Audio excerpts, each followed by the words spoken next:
Hi dears, വളരെ എളുപ്പത്തിൽ പെട്ടെന്ന് തയ്യാറാക്കാൻ പറ്റിയൊരു ക്യാരറ്റ് പോളൻ്റെ റെസിപ്പി നോക്കാം.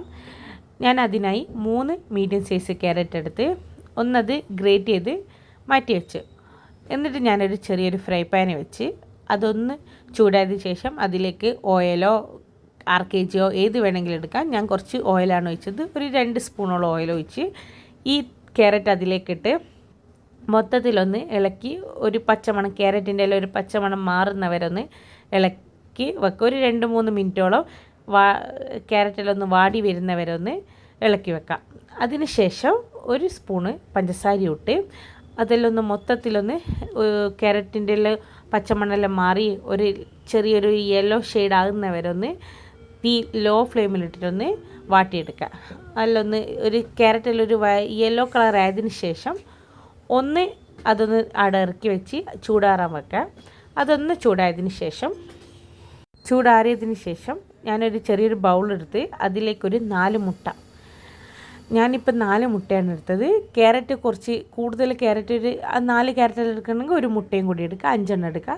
എൻ്റെ ഇപ്പോൾ 3 മീഡിയം സൈസ് ക്യാരറ്റാണ്, ഞാൻ 4 മുട്ട മാത്രം എടുത്ത് അതൊന്ന് ഇളക്കി ഒന്ന് ബീറ്റ് ചെയ്തെടുക്കുക. സ്പൂൺ കൊണ്ട് തന്നെ ബീറ്റ് ചെയ്താൽ മതി.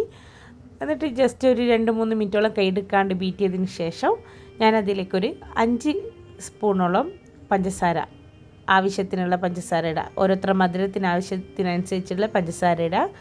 അതിലിട്ട് പഞ്ചസാരയിലൊന്ന് അലിയുന്നവരൊന്ന് ഇളക്കി വെച്ചതിന് ശേഷം ഞാൻ കുറച്ച് പാൽ ഇതിലേക്ക് ഒഴിക്കുന്നുണ്ട്. ഒരു ചെറിയൊരു സോഫ്റ്റ്നെസ്സിന് വേണ്ടിയിട്ടാണ് പാൽ ഒഴിക്കുന്നത്. കൂടുതൽ ഒഴിച്ചാൽ നന്ന സോഫ്റ്റായി പോവും. അതുകൊണ്ട് ഒരു 2-3 സ്പൂണോളം പാലാണ് ഞാൻ ഒഴിച്ചത്.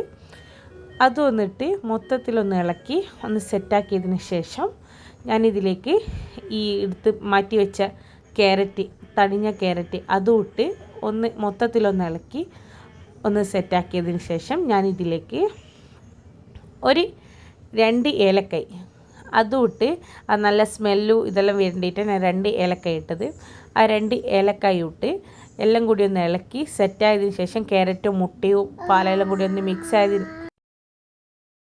മിക്സ് ആയതിന് ശേഷം ഞാൻ ഒരു ഫ്രൈ പാൻ വെച്ച് എന്നിട്ട് അതിലേക്ക് കുറച്ച് RKG ഒഴിച്ച് അതൊന്ന് മൊത്തത്തിലൊന്ന് ചുറ്റിച്ചെടുത്തതിന് ശേഷം ഈ മിക്സ് ആ ഫ്രൈ പാനിലേക്ക് ഒഴിച്ച് തീ ലോ ഫ്ലെയിമിലിട്ടിട്ട് ഒരു 20 മിനിറ്റോളം ഒന്ന് വേവിച്ചെടുത്ത്. ഇതിൻ്റെ ഇടയ്ക്ക് ഞാൻ കുറച്ച് അണ്ടിപ്പരിപ്പ് ഒന്ന് ഗാർണിഷ് ചെയ്യാൻ വേണ്ടി കുറച്ച് അണ്ടിപ്പരിപ്പ് ഇട്ട് കൊടുത്തിന്. ഉള്ളവരിട്ടാൽ മതി, ഇല്ലെങ്കിൽ സ്കിപ്പ് ചെയ്യാം.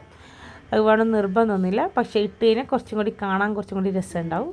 ഞാനൊരു 20 മിനിറ്റ് ലോ ഫ്ലെയിമിൽ അടിയിലൊരു പാത്രം വെച്ച് കഴിഞ്ഞാൽ കുറച്ചും കൂടി നല്ലത്. ഒരു ഫ്രൈ പാന ദോശ തവിയാറ്റം വെച്ചാൽ കുറച്ചും കൂടി നല്ലതാവും. അടി കരിയാണ്ട് നോക്കണം. അതിനാ ലോ ഫ്ലെയിമിലിട്ടിട്ട് തന്നെ 20 മിനിറ്റോളം വേവിക്കണമെന്ന് പറയുന്നത്. മൊത്തം 20 മിനിറ്റ് ആകുമ്പോഴത്തേക്ക് തന്നെ ഇതെല്ലാം ഒന്ന് വെന്ത് നല്ല ഉള്ളിലൊന്ന് കറക്റ്റ് വേവായിട്ട് കിട്ടും.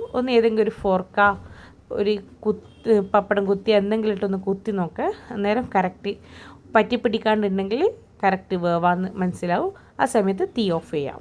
നല്ല കറക്റ്റ് വേവിനുള്ള നല്ല അടിപൊളി ക്യാരറ്റ് പോള, പെട്ടെന്ന് തയ്യാറാക്കാൻ പറ്റുന്ന ക്യാരറ്റ് പോള റെഡിയാവും. നല്ല സോഫ്റ്റ്നെസ്സും എല്ലാം ഉണ്ടാകുന്ന ഒരു ക്യാരറ്റ് പോളയാണ്. നല്ല അടിപൊളി ടേസ്റ്റാണ്. ചായൻ്റെ കൂടെ എല്ലാം വൈകുന്നേരം സ്നാക്കായി കഴിക്കാൻ പറ്റിയ ഒരു ഐറ്റം കൂടിയാണ്.